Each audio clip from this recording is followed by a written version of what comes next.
Everyone, this is Nikita Raj, BMS final year student. और आज हम ये वीडियो बना रहे हैं कि अगर आप बीएमएस ज्वाइन करने के बारे में सोच रहे हैं तो आपको इन छोटी बातों का ध्यान रखना चाहिए। नीट की प्रिपरेशन कर रहे होते हैं तो हमें आयुर्वेदा के बारे में, बीएमएस के बारे में ज़्यादा कुछ पता नहीं होता है और हम उसके बारे में पहले से सर्च भी नहीं करते हैं। तो इसलिए जब आपको पता नहीं होता है और आपके पास बहुत सारे मिस इन्फॉर्मेशन आते हैं, और वैसे भी आजकल नेट पे बहुत सारे बीएमएस के बारे में गलत चीज़ें ज़रूर है पढ़ रहा है, प्लस बहुत सारे स्टूडेंट जो है वो बीएमएस के बारे में सर्च करने लगे हैं। बीएमएस का स्कोप अच्छा है तो बहुत चीज़ें मिसकंसेप्शन आपके दिमाग में दी जा रही हैं। क्योंकि मैं एक फाइनल ईयर स्टूडेंट हूँ तो मैंने अपने लाइफ के 3.5 साल यहाँ पे बिताए हैं और मुझे इसके बारे में एक एक्सपीरियंस है। तो मैंने सोचा कि कोई एक्सपीरियंस शेयर क्या होता है कि जब हम बीएमएस में आते हैं तो हमारे दिमाग में बहुत सारे डाउट्स होते हैं, लाइक कि इसमें सब्जेक्ट क्या होंगे, इसके साथ पढ़ाई जाती है कि नहीं, इसमें टाइम ड्यूरेशन क्या होता है, इसका स्कोप क्या होता है, एंड सो ऑन सो।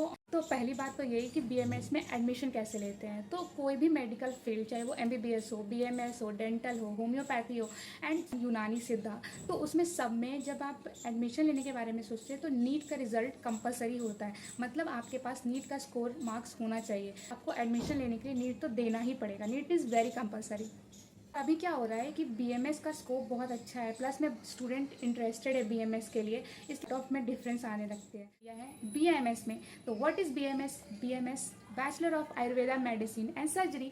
तो ये 5.5 साल का कोर्स होता है जिसमें 4.5 साल आपको थियोरिटिकल नॉलेज, जिसमें आपको हर एक सब्जेक्ट के बारे में पढ़ना होता है, प्लस आपको मॉडर्न भी पढ़ना होता है, और आपको जब 1.5 ईयर्स का प्रैक्टिकल नॉलेज, जिसमें आपको 6.5 महीने आयुर्वेदा हॉस्पिटल में ड्यूटी प्लस 6 महीने एलोपैथी हॉस्पिटल में ड्यूटी दी जाती है, ताकि आप दोनों की नॉलेज लें। सब्जेक्ट की बात करें तो आयुर्वेदा मेडिसिन के साथ साथ आपके मॉडर्न मेडिसिन के सब्जेक्ट भी है, वो पैरेलली चलते हैं। जैसे कि अगर आयुर्वेदा में आपको द्रव्य गुण मेडिसिन के बारे में बताया जा रहा है तो वो आपको पैरेलली फार्माकोलॉजी मॉडर्न मेडिसिन भी बताई जाती है।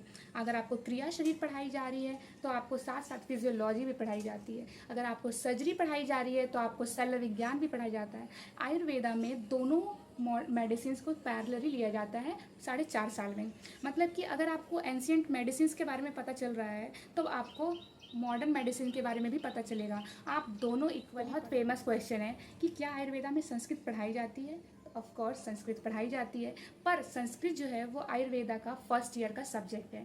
और ऐसा नहीं है कि जब आप फर्स्ट ईयर में संस्कृत पढ़ते हो तो आपको सेकेंड ईयर में संस्कृत नहीं पढ़नी पड़ेगी। सब्जेक्ट आपको फर्स्ट ईयर से सेकेंड ईयर में नहीं पढ़ना पड़ेगा, पर बेसिकली जो आयुर्वेदा का जो संस्कृत का जो सब्जेक्ट है उसमें आपको बेसिक संस्कृत के बारे में संज्ञा, सर्वनाम, क्रिया, ये सब बेसिक चीज़ें बताई जाती है, जो आपको अगर किसी को संस्कृत नहीं आता है तो उसमें बेसिकली उसको समझाया जाता है कि संस्कृत है क्या। क्योंकि आयुर्वेदा का जो स्तंभ है वो संस्कृत श्लोकास है।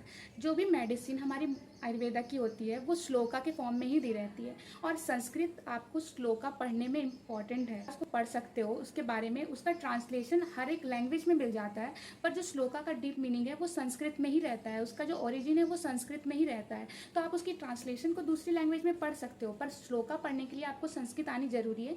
इसलिए आपको फर्स्ट ईयर में संस्कृत का सब्जेक्ट के बाद जब हम बीएमएस कर लेते हैं तो हमारे पास एक बड़ा क्वेश्चन ये होता है कि अब बीएमएस तो हो गया, अब इसके बाद क्या बीएमएस में स्कोप है? तो ऑफ कोर्स बीएमएस में बहुत स्कोप है, क्योंकि जब आप बीएमएस कर लेते हो तो आप प्राइवेट या गवर्नमेंट हॉस्पिटल में मेडिकल ऑफिसर की ड्यूटी कर सकते हो।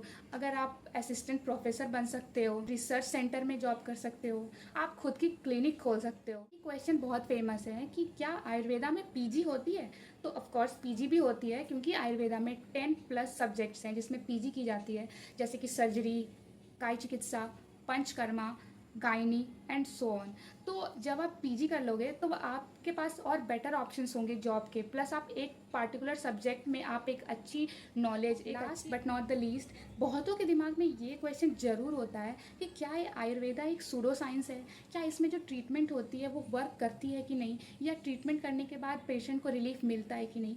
तो येस, बिल्कुल आयुर्वेदा 110% काम करता है, और मैं ये अपने एक्सपीरियंस से बता रही हूँ, क्योंकि मुझे आयुर्वेदा ज्वाइन किए हुए 3.5 साल हो गए हैं। मैं जब यहाँ आई थी तो मुझे आयुर्वेदा पे कुछ खास भरोसा नहीं था, पर जब अपनी लाइफ के 3.5 साल यहाँ देने के बाद, यहाँ के पेशेंट से मिलने के बाद मुझे पता चला कि आयुर्वेदा एक होलिस्टिक साइंस है और ये सिर्फ ट्रीटमेंट आपकी मेडिसिन से नहीं, आपके yoga, dietary habits, medication and so many things better health को प्रमोट करती है। आयुर्वेद का एक बहुत फेमस श्लोक है, स्वस्थस्य स्वास्थ्य रक्षणम आतुरस्य विकार प्रशमनम च। इसका मतलब है कि स्वास्थ्य रक्षणम, कि स्वस्थ व्यक्ति के स्वस्थ की रक्षा करना, प्लस आतुरस्य विकार प्रशमनम च, इसका मतलब है कि आतुर मतलब जो रोगी व्यक्ति है उसके प्राणों की रक्षा करना ही आयुर्वेद का धर्म होता है। और कुछ डिजीज़ तो ऐसी होती है जिसकी ट्रीटमेंट बस आयुर्वेदा में होती है, जैसे जॉइंट्स पेन की treatment, skin disease and so many other thing. Plus Ayurveda medicine के साइड इफेक्ट भी बहुत कम होते हैं। और ये तो बिलीव की बात है कि अगर आप कोई ट्रीटमेंट अपने पूरे भरोसे से करते हो तब आपको उसका बेटर रिजल्ट आपके बॉडी में देखने को मिलता है, जल्दी ठीक हो सकते हो। तो ये बस बिलीव की बात है और थोड़े समय देने की बात है। होप आपको ये वीडियो थोड़ी सी इन्फॉर्मेटिव लगी हो, प्लस आप इससे बीएमएस के बारे में थोड़ा तो जान पाए हो। अगर आपको फिर भी कोई डाउट हो, you can ask me in the comment box.